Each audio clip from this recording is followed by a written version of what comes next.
aiming to connect a region of over 600 cultural bridges between our lands.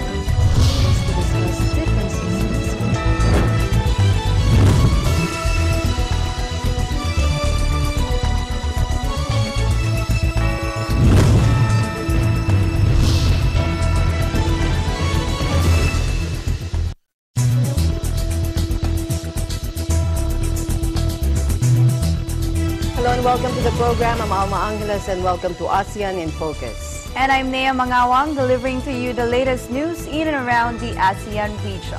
Here's what we have on today's headlines.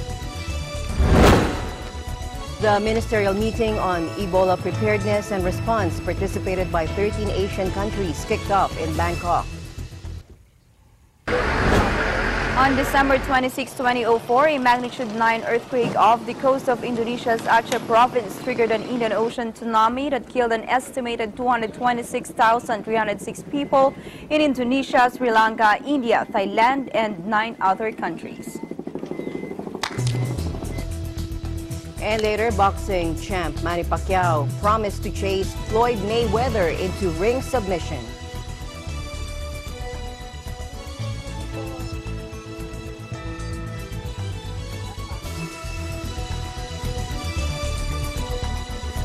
The ministerial meeting on Ebola preparedness and response participated by 13 Asian countries kicked off in Bangkok on Sunday. High-level healthcare officials from 10 ASEAN nations, plus China, Japan, and South Korea, have together held talks on the Ebola response system in place in each country. They also discussed on how all the 13 nations could form a network to better control the deadly virus in Asia. According to Dr. Surya Wongkop-Katep, he said the proposed agreements will be submitted to the ministerial meeting on December 15 for approval, and it will be announced as a joint declaration in order to express their intention that each member of the group is to assume responsibility to make this region, which has over 2 billion population, safe from Ebola. On December 26, 2004, a magnitude 9 earthquake off the coast of Indonesia's Aceh province triggered an Indian Ocean tsunami that killed an estimated 226,306 people in Indonesia, Sri Lanka, India, Thailand, and 9 other countries. The tsunami garnered an enormous international response with an estimated $13.6 billion in official aid and private donations pledged for the recovery. In 2009, the United Nations told governments in Asia's most catastrophe-prone areas they should set aside 10% of their development funds to limit the risk of disaster, especially given the impact of climate change. 10 years after the disaster, many communities are still feeling the effects of what is considered the deadliest tsunami on record.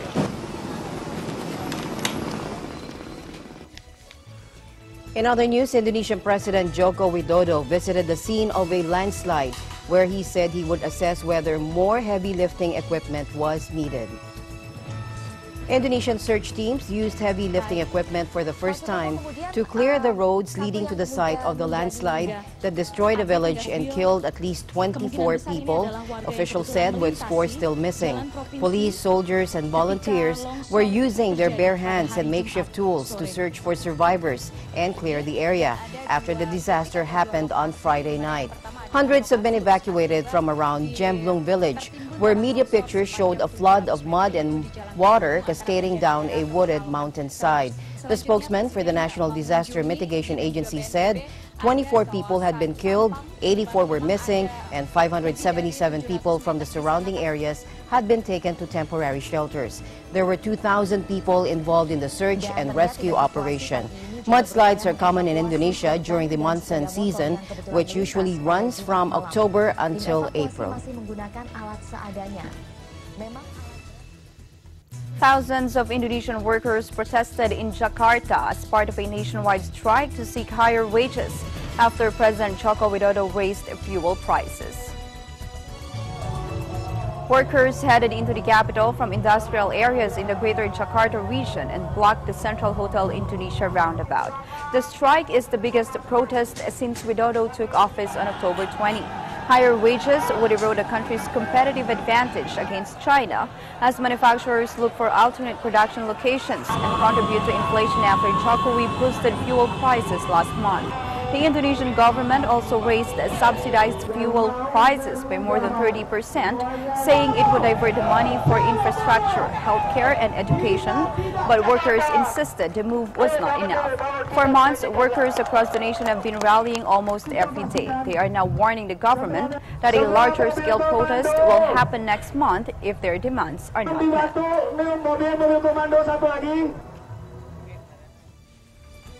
In other news, a 27-year-old Russian tourist, Elena Sarikmeva, was hit by a stray bullet fired by police who were chasing two teenage bag snatchers in Pattaya, Thailand on Saturday night.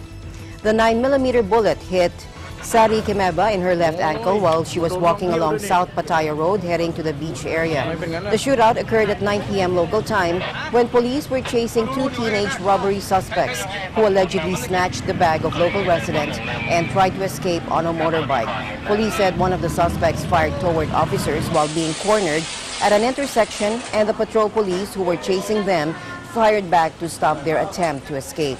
One of the suspects was also hit by police bullets in his knee, and the pair's motorbike crashed on the road.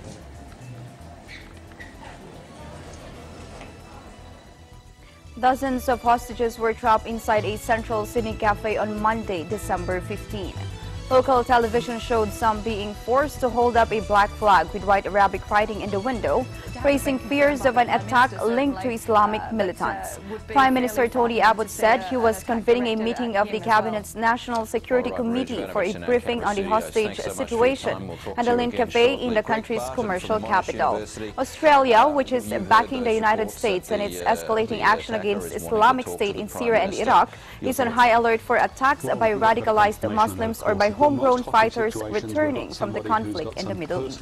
Not a terrorism case. I asked some of the people waiting, and they said there is some terrorist taken hostage. It's a very, very bad and sad thing during this festive season.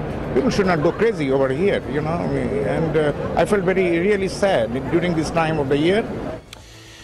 Dozens of heavily armed police surrounded the cafe in Martin Place, home to the Reserve Bank of Australia, commercial banks, and close to the New South Wales State Parliament. Television footage showed several people inside the cafe standing with their hands pressed against the windows. Pictures showed a black and white flag similar to those used by Islamic State militants in Iraq and Syria, being held up by what appeared to be a staff member and another woman. The Reserve Bank of Australia near the cafe said staff had been locked down inside the building and were all safe and accounted for. The nearby Sydney Opera House was temporarily evacuated after a suspicious package had been found. Trains and buses were stopped and roads were blocked in the area, with train operators saying there had been a bomb threat at Martin Place.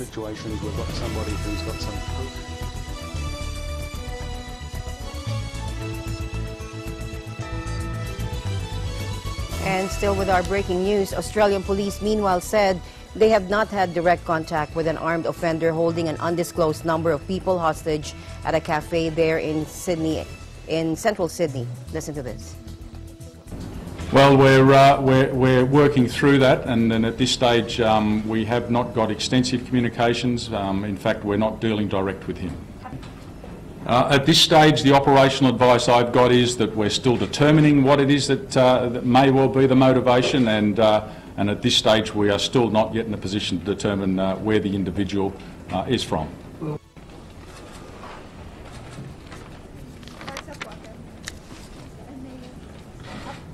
Local television are showing some hostages being forced to hold up a black flag with white Arabic writing in the window. We're working through that, and then at this stage, the operational advice I've got is that we're still determining what it is that may well be the motivation, and at this stage we are still not yet in a position to determine where the individual is from. Has been confirmed. Australia, a staunch ally of the U.S. in its escalating action against the Islamic State in Syria and Iraq, is on high alert for attacks by homegrown militants returning from fighting in the Middle East. We'll talk to you again shortly. Greg Barton from the Monash University. We are being tested today in Sydney. The police are being tested, the public is being tested, but whatever the test, we will face it head on, and we will remain a strong, democratic, civil society.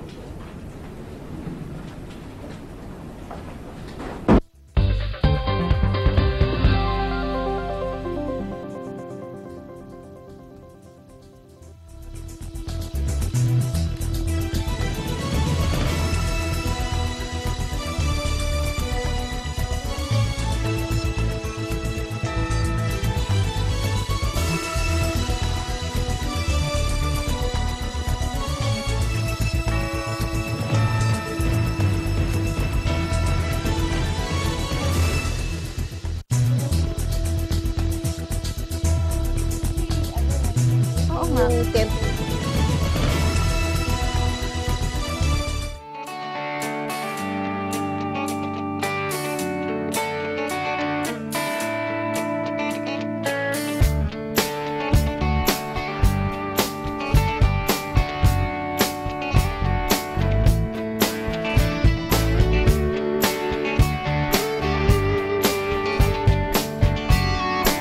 Mula sa United Architects of the Philippines, ako si Architect Beth Regala, kaisa ng approve sa serbisyo publiko.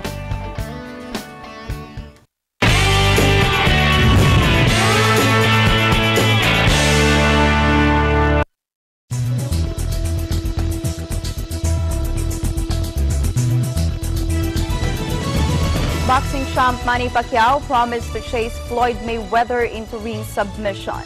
Floyd Mayweather, Pacquiao's long-awaited rival, offered to fight him next year in a blockbuster world title face-off. Mayweather issued the May 2 challenge on U.S. television. Speaking to Showtime Sports in the U.S. on Friday night, Mayweather said he wants his next fight to be against Manny Pacquiao. The two were longtime rivals as the best pound-for-pound boxers of their generation, but a dream fight has never materialized to the disappointment of the boxing world. Pacquiao vowed to make this fight as thrilling and as exciting as it can be. Should the fight happen, Pacquiao, who turns 36 on Wednesday, said he will do Mayweather what he did to another previously undefeated American, Chris Algieri, who lost to the World Boxing Organization welterweight champion in Macau last month.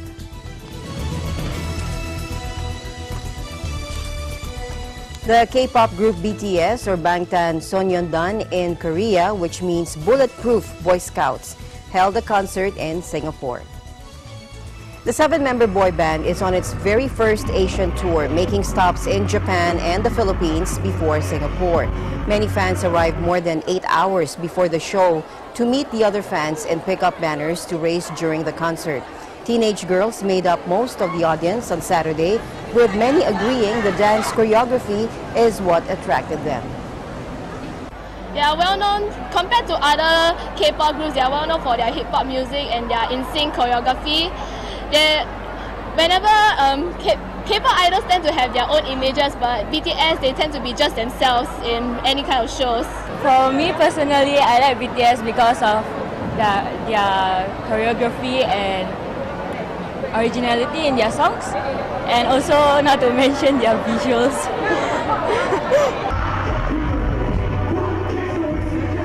Performing to an audience of almost 3,000, BTS show their fans their suave dance moves to loud hip-hop music. And the fans waved light sticks enthusiastically while singing along to the Korean songs. BTS will perform in Thailand on December 20 as their last stop for the tour.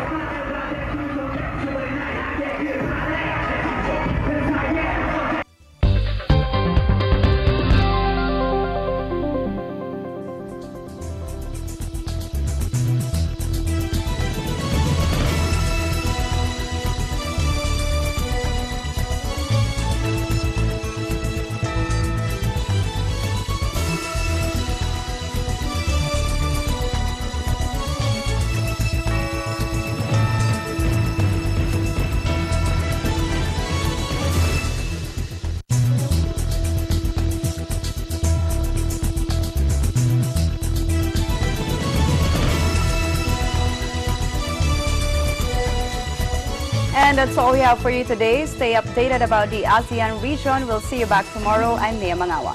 Thank you for joining us here in ASEAN in Focus. I'm Alma Angeles. Goodbye.